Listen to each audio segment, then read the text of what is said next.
Bismillahirrahmanirrahim. Assalamualaikum warahmatullahi wabarakatuh. Insya Allah kami dari kelompok 7 akan mempresentasikan hasil PPT kami dengan materi yang berjudul Advertising atau periklanan. Sebelum memasuki materi, perkenalkan saya sebagai moderator Tri Septiana Rahmawati dan teman-teman saya Rifka Amelia, Fadilah Husni, Mazitatul Jannah, Zahra Anggraini, Firdayanti, dan Niar Salsabila. Oke, materi pertama akan dijelaskan oleh saya sendiri, yaitu pengertian iklan. Oke, pengertian iklan. Menurut seorang ahli periklanan asal Amerika, Otto Klepper, 1986, istilah advertising berasal dari bahasa Latin, yaitu advertere, berarti mengoperkan pikiran dan gagasan pada pihak lain. Widyatama 2005 halaman 13. Menurut Widyatama, tampaknya istilah dari Arab yaitu iklan itulah yang diadopsi oleh bangsa Indonesia. Widyatama 2005 halaman 14 menyatakan istilah iklan digunakan pertama kali oleh Soedarjo Djokro-Sisworo Dada pada tahun 1951 untuk menggantikan istilah adverteina dan bahasa Belanda dan advertising dari bahasa Inggris agar sesuai dengan semangat penggunaan bahasa nasional Indonesia. Morrison 2010 halaman 17 menjelaskan bahwa dari definisi di atas menunjukkan fakta bahwa ruang atau waktu bagi suatu pesan iklan pada umumnya harus dibeli. Maksud kata non-personal berarti suatu iklan melibatkan media massa yang dapat mengirimkan pesan kepada sejumlah besar kelompok individu pada saat bersamaan, sehingga sifatnya tidak satu persatu pesan dikirimkan kepada individu atau bersifat personal. Oke, itulah tadi materi pengertian iklan dari saya. Selanjutnya, materi efek iklan akan dijelaskan oleh saudari Fadilah Husni. Kepadanya dipersilahkan. Efek iklan. Mengapa iklan diandalkan oleh perusahaan untuk mendongkrak penjualan? Salah satu jawaban dari Renald Kasali tahun 1992 bahwa iklan merupakan sarana yang efektif menjaga hubungan baik dengan khalayak ataupun konsumen. Mungkin tidak langsung berdampak pada laba, namun karena sifatnya harus diulang-ulang agar tidak terjadi putus hubungan dengan pasar potensial, maka iklan lebih bersifat investasi, yakni investasi yang ditanamkan pada benak konsumen. Kasali menyodorkan pendekatan yang dibuat oleh John R. Rossiter tahun 1987 yang dikenal dengan efek 5 tahap, yakni pertama, tahap penampilan atau exposure. Pada tahap ini produsen menempatkan iklan pada media massa. Tujuannya adalah agar produk atau jasa yang ditawarkan diketahui, didengar, dibaca, dan dilihat oleh konsumen potensial. Kedua, tahap proses. Pada tahap ini penampilan produk belum menghasilkan apa-apa kecuali nama produk mulai dikenal masyarakat. Tahap ini juga diharapkan telah muncul respons di kalangan pembeli atau calon pembeli. Yang ketiga ada tahap efek komunikasi. Pada tahap ini iklan diarahkan mendapatkan respon khalayak berupa asosiasi atau jalan pikiran calon pembeli terhadap merek. Keempat, tahap tindakan khalayak sasaran. Pada tahap ini, sikap dan kesadaran terhadap merek mengantarkan calon pembeli pada suatu keputusan. Dalam situasi seperti ini, produsen mengambil langkah-langkah non-iklan untuk memperkuat sikap dan kesadaran berupa menjadi tindakan atau membeli. Tahap kelima adalah tahap laba. Jika merek telah menjadi pilihan, maka akan berdampak pada laba. Laba yang dimaksud adalah sarana untuk tetap hidup dalam jangka panjang. Oke, itulah tadi penjelasan mengenai efek iklan oleh saudari Fadilah Husni. Saya ucapkan terima kasih. Selanjutnya, penjelasan mengenai jenis-jenis iklan yang akan dibacakan oleh Zahra Anggraini. Kepadanya saya persilahkan. Jenis-jenis iklan. Berdasarkan sasaran yang dituju oleh sebuah iklan, maka iklan dapat dibagi menjadi dua, yaitu iklan nasional dan iklan lokal. Iklan nasional merupakan iklan yang dipasang oleh industri besar berskala nasional. Pada umumnya dipasang pada media-media yang memiliki jangkauan luas hingga seluruh Indonesia. Adapun iklan lokal adalah iklan yang dipasang oleh perusahaan tingkat lokal dan dipasang di media yang jangkauannya cukup di tingkat lokal. Berdasarkan spesifiknya, iklan dibedakan antara iklan primer dan iklan selektif. Iklan primer dirancang untuk mendorong permintaan terhadap jenis produk tertentu. Perusahaan pemegang merek produk tertentu menggunakan iklan primer sebagai bagian dari strategi promosi untuk membantu suatu produk, khususnya jika produk itu baru dan manfaatnya masih belum diketahui masyarakat. Sedangkan iklan selektif memusatkan perhatiannya untuk menciptakan permintaan terhadap suatu merek tertentu. Iklan selektif lebih menekankan pada alasan untuk membeli suatu produk. Oke, itulah tadi penjelasan jenis-jenis iklan yang dibacakan oleh Saudari Zahra Anggraini. Saya ucapkan terima kasih banyak. Selanjutnya, penjelasan mengenai perkembangan periklanan di Indonesia yang akan dibacakan oleh Saudari Firdayanti. Kepadanya saya persilahkan. Perkembangan periklanan di Indonesia.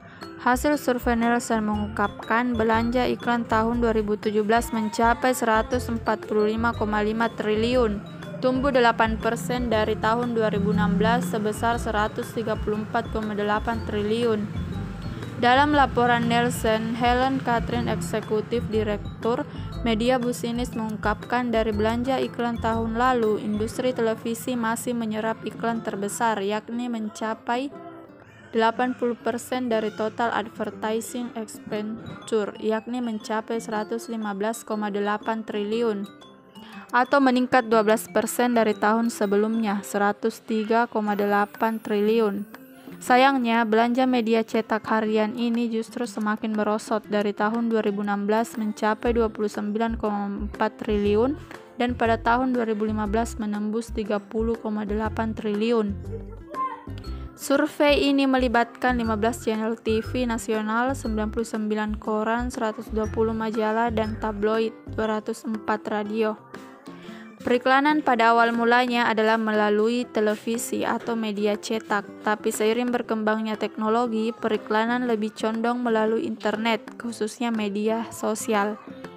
Salah satunya sosial media endorsement, di mana pemilik toko memilih dukungan dari seorang public figure atau selebgram yang memiliki banyak pengikut di media sosial. Media sosial yang menjadi target para toko online di Indonesia saat ini yaitu Instagram. Melalui Instagram, seorang public figure mempromosikan barang dengan cara melakukan foto dengan produk lalu mengunggah hasil foto tersebut ke akun Instagramnya. Oke, itulah tadi penjelasan mengenai perkembangan periklanan di Indonesia yang dibawakan oleh Saudari Firdayanti. Saya ucapkan terima kasih banyak. Selanjutnya penjelasan mengenai elemen kreatif dalam iklan, yaitu soal nama yang akan dibacakan oleh Saudari Mazitatul Jannah. Kepadanya saya persilahkan. Berikutnya ialah elemen kreatif dalam iklan. Yang pertama tentang soal nama. Dalam suatu korporat, banyak nama yang dapat dipopulerkan kepada masyarakat, mulai dari nama perusahaan, produk, pelayanan, teknologi, program, ataupun cita rasa. Semua itu merupakan elemen-elemen yang bernilai investasi dalam komunikasi pemasaran. Sebagai seorang komunikator pemasaran, Kellen pernah berkata, Anda harus bisa jeli mempelajari elemen-elemen dari nama tersebut. Bagian dari nama mana yang kiranya menjadi prioritas untuk dikenal oleh masyarakat. Hal tersebut tergantung pada situasi dan kondisi pada saat itu. Bila perusahaan memandang penting mengedepankan merek produk atau brand, maka itu harus didahulukan karena sedang mengejar target penjualan. Maka nama produk itulah yang harus dikreasi sehingga dapat menarik perhatian masyarakat. Oke, itulah tadi penjelasan mengenai elemen kreatif dalam iklan, yaitu soal nama, dibawakan oleh Saudari Mazitatul Jannah. Saya ucapkan terima kasih banyak. Selanjutnya, penjelasan mengenai elemen kreatif dalam iklan tentang logo yang akan dibacakan oleh Saudari Rizka Amelia. Kepadanya saya persilahkan. Terima kasih kepada moderator. Pada materi kali ini saya akan menjelaskan tentang logo. Menurut Kellen 2010-146 menyebutkan logo merupakan gambaran ide atau ideogram tentang berupa simbol gratis yang digunakan dalam komunikasi visual untuk mempresentasikan suatu ide, tetapi bukan frasa, kata, atau frasa tertentu untuk benda atau ide. Adapun menurutnya juga beberapa jenis headline yang bisa digunakan untuk memahami sebuah iklan. Yang pertama, menyatakan manfaat yang nyata. Yang kedua, menyatakan manfaat secara emosional yang menyertakan keinginan atau meredakan rasa takut. Yang ketiga, menyatakan problem dan solusinya. Yang keempat, menunjukkan contoh dan demonstrasi. Yang kelima, berita pengumuman. Yang keenam, mengidentifikasi calon pelanggan. Yang ketujuh, pertanyaan meminta. Yang kedelapan, menyatakan ada keuntungan tertentu. Yang kesembilan, menawarkan gratisan atau offer freebies. Yang kesepuluh, daftar membantu kesulitan. Yang ke-11, katakan sebuah cerita. Yang ke-12 dan yang terakhir, membuat kejutan. Itu saja, saya kembali kepada moderator. Oke, itulah tadi penjelasan mengenai elemen kreatif dalam iklan, yaitu tentang logo yang dibawakan oleh Saudari Rizka Amelia. Saya ucapkan terima kasih banyak. Selanjutnya, penjelasan mengenai elemen kreatif dalam iklan, yaitu tentang visualisasi iklan yang dibawakan oleh Saudari Nia Salsabila. Kepadanya saya persilahkan. Baik, jadi selanjutnya adalah materi visualisasi iklan. Visualisasi merupakan upaya kreator iklan dalam menggambarkan sebuah konsep atau ide dari sesuatu yang merupakan objek iklan. Objek iklan adalah sebuah fakta atau realitas empiris yang membutuhkan interpretasi makna. Objek diabstraksikan menjadi makna-makna tertentu sesuai dengan konsep yang dihadirkan. Menurut Sweardi Cohen, visualisasi iklan terdiri dari visualisasi pesan seperti judul, slogan, dana, serta ilustrasi yang digabungkan dengan tata letak, baik secara sadar maupun tidak sadar. Visualisasi pesan dibuat oleh perencanaan iklan dengan memperhitungkan wawasan atau consumer insight. Pengaruh budaya, kelas sosial, kelompok panutan, dan dalam proses visualisasi visual terdapat beberapa prinsip yang harus diperhatikan bagi kreator atau pendesain iklan. Yang pertama yaitu perilaku konsumen tidak lagi didorong minat belinya oleh kebutuhan atau needs, namun didorong oleh keinginan-keinginannya. Yang kedua yaitu respon khalayak terhadap iklan lebih mengarah pada kemampuan imajinasinya dalam merasakan, bukan memikirkan visualisasi. Karena itu, yang terpenting bukan relevan atau tidak relevan antara visualisasi dengan objeknya. Dengan demikian, iklan yang berhasil mendekati khalayak adalah iklan yang mampu merangsang imajinasi konsumen untuk menciptakan makna tertentu. Dari sinilah muncul teori marketing bahwa tingkah laku konsumen dalam membeli sesuatu sama dengan membeli imajinasi. Dari sini disadari pentingnya citra atau image. Yang ketiga, meskipun bersifat imajinatif, visualisasi objek harus tetap dapat dulu ditangkap benang merahnya. Bila imajinasi visualisasi objek terlalu jauh dari objeknya, maka hasilnya menjadi sangat abstrak, layak sulit menerimanya. Yang keempat yaitu untuk menunjukkan bahwa objek iklan merupakan produk atau jasa yang penting, maka perlu dicari representasinya. Objek yang penting mesti dinyatakan oleh orang yang penting juga. Karena itu, individu-individu yang dikenal luas di masyarakat atau public figure menjadi incaran untuk menjadi bintang iklan. Ya, itulah tadi penjelasan materi terakhir oleh Saudari Nia Salsabila. Saya ucapkan terima kasih banyak. Sekian untuk presentasi kali ini. Saya ucapkan terima kasih banyak untuk kalian. Wassalamualaikum warahmatullahi wabarakatuh.